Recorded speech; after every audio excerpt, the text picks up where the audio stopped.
Hello, I wanted to speak to you today and share some things that kind of came together for me today.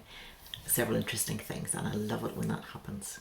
So, a favourite book, a podcast, a way to find out how to fund yourself and your creativity, and writer Alexander Pope, a review, the London Review of Books, and a closed library, and a surprise visit to cinema and in a film that whisked me off into North Africa. So all these different things kind of flow together. There are connections, and let's see if we can pull those together. Just see what is in there. First of all, I want to say that I have got a particular book in my house, and if the whole house was in flames, I would have to rescue this book. I love it so much, I refer to it so often. It's called Daily Rituals, Women at Work. So what Mason has done in this book is he has answered his own question, which is, how do people find the time to write, to be creative? Also it can be music or painting or whatever kind of art they're following. How do they find the time in a busy life? And there's so many answers. In fact, there's as many answers as there are people. So he wrote a book about daily rituals, and then people pointed out, oh, those are written about famous men who achieved, and they had wives doing a lot of work in the background and servants and so forth. So he wrote this book, the follow-up, Women at Work, and it's about how women in particular find the time. Wide variety of different skill sets and arts are represented, and 1700s, 1800s, 1900s, 20th century, 21st century, a large amount of time. So lo and behold, on Instagram he said he was appearing on a podcast, and it was a podcast by a teenager, somebody still at school. I went to check it out, and it was excellent. Half an hour, time very well spent. And in it he was asked why he'd written originally and how he found space to continue his creative practice. Something I heard in the podcast I misheard, and sometimes that is how I come across the deepest insights and things that really challenge my thinking. And I thought he said that habits of writing were like anchorments. And I thought about that, anchorments. Something that is anchored in your day, and there are other things that float around it that get organised, but the time for you to be creative and write is set. And then I listened more closely, and of course it was increments. And what he was saying was to get into the habit of doing little short pieces and writing daily if possible, because if you write daily you begin to find it easy to get into the mindset of writing. And all those little increments of time build up to being something larger. So for example, if you write for half an hour a day, you could end up having something the size of a novel at the end of a year. All those little bits add up. However, I still like the word anchorments. It gives me a visual picture for a system, for a way of being. Other tips that he said were to be very aware of what gives you energy for being creative. Note them down and keep them on hand as an idea to pay attention to it and find those things, places again. Also, he pointed out that we all have different good parts in the day. Some parts of the day we feel more creative, others we feel we want to do something else, and we find that what that time of day is for you. And for some people, surprisingly, it turns out to be at 5 a.m. or 6 a.m. or just before getting up, an hour before everybody else in the house. For other people, it's being a night owl and having the silence of the house being at rest. You find your own best time.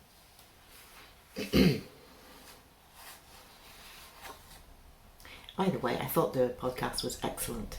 I looked down the list of the guests and I was impressed to see that one of them is Austin Kleon, and he wrote the book How to Steal Like an Artist, about using blacked out poetry. So I think there's a lot of interesting interviewees in there. And kudos to somebody being at secondary school, doing exams and still finding time to start their own podcast. Now, from hearing Mason, I went and checked out on his newsletter. He produces one every 2 weeks, and it's called Subtle Manoeuvres, which is based on words by Franz Kafka about finding space to create. And so Mason Currey is continuing his research, and he was also pondering aloud on this podcast how could he, not his podcast, his newsletter, how he could fund himself. He was doing all this work, all this research, and he wondered if people were willing to pay. So the upshot is, the answer is yes, which is great. So he's been inspired by a model run by Alexander Pope, the writer, who found that if he wrote a book, he didn't get very much money, but the publisher did, because he had a runaway success, a satirical poem called The Rape of the Lock. And his publisher was the one who benefited from it, not him. So what he did was he developed a system of subscribers where copies would be published as normal by the publisher later, but first of all, those who paid up money up front and subscribed would get the copy in their hands sooner. And he translated the Iliad by Homer and then followed it up by the Odyssey, which is the sequel, translating from Greek verse into English verse. And each of them was about 13,000 lines, so it was a huge endeavour. But it made him financially, and it brought him financial security. So Mason is doing a subscription service, and obviously there's a lot of similar things like that are now around, like Patreon and so forth, where people can donate. And if you're wanting to earn money from your creative practice and you're giving out a lot of good content, do think about those sort of things. Subscriptions, can you get people to pay if you're putting in a lot of research and time and they're getting a benefit of it? It's a useful thing to do, and that's what Mason has himself moved to. If I was asked to say what I find the best about Mason, is that he makes me want to write. And the stories of all the people who struggle with different circumstances and made space in lots of different ways makes me want to write. And I think that's a great thing. If you can have a book that you open it, you read a bit, you're entertained, you're interested, it's a little biography, and then you put it down and you immediately start working on making something, I think that's great. Now, funnily enough, I bought the London Review of Times just to see what an intellectual review of books looked like, and there was an article on Pope. In fact, it was reviewing 2 separate books on him, and it was explaining this whole process of how he funded himself. So I recommend that. It's called Puppeteer Poet. It's written up by Colin Burrow, who wrote so well, so engagingly. I would look for what he writes again. And it's in, let me see if I can get you the front cover. That was in the London Review of Books, and the date for this is 21st of April 2022, volume 44, number 8. It's not cheap. It's British price, it's £5.45. In America it's £7.99. In Canada it's £8.49. But it reviews quite a lot of books, and the 2 ones about Pope were worth reading about. It told me quite quickly that one of them is about a long-standing battle he had with a particular publisher, and the other is called Alexander Pope in the Making by Joseph Home. Sounds fantastic. It's unfortunately £60, came out in January, so I'm hoping there's going to be a paperback and it'll be much cheaper. Writers don't just write books and reviews of books, but we also have reviews of music. So I was returning books to a library, but I couldn't bear to return this until I've researched it properly. Philip Larkin, All What Jazz. It's a record diary, 1961 to 68. And I just find it so utterly intriguing to have a major 20th century poet reviewing jazz. So I'm trying to get through this and find the actual original music, because I need to learn about jazz as well and see how he writes short commentaries and reviews. Love the title of that book, it's so intriguing.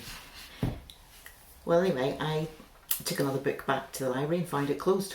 I found the revolving door was not revolving, and there was a sign on it saying closed indefinitely due to power outage. And from the looks of the hall inside, because of course it was one of these glamorous glass one, so you could see all the vests piled up.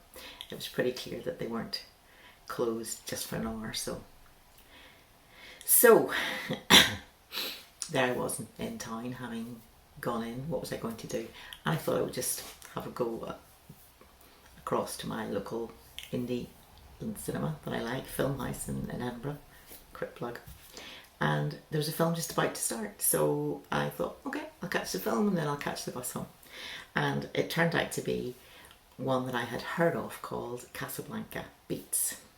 Now, it's not Casablanca in what we might first think of this, but it's about a story of a young teacher who goes to teach in a deprived area and to teach the kids how to rap.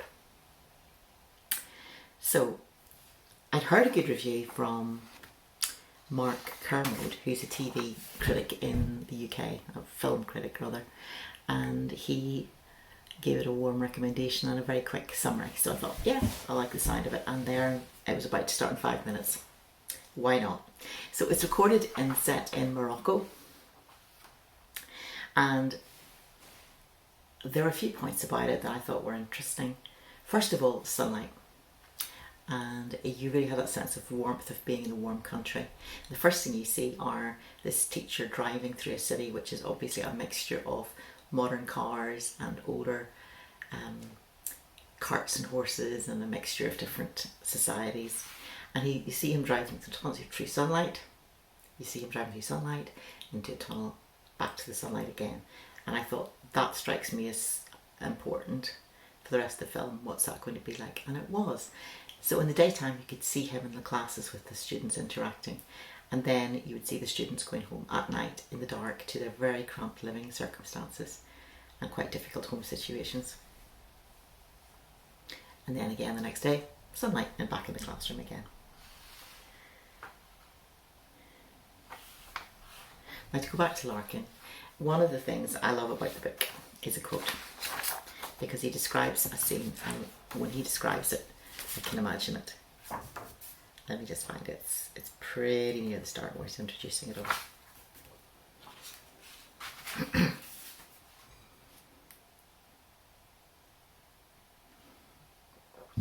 So here's his memory.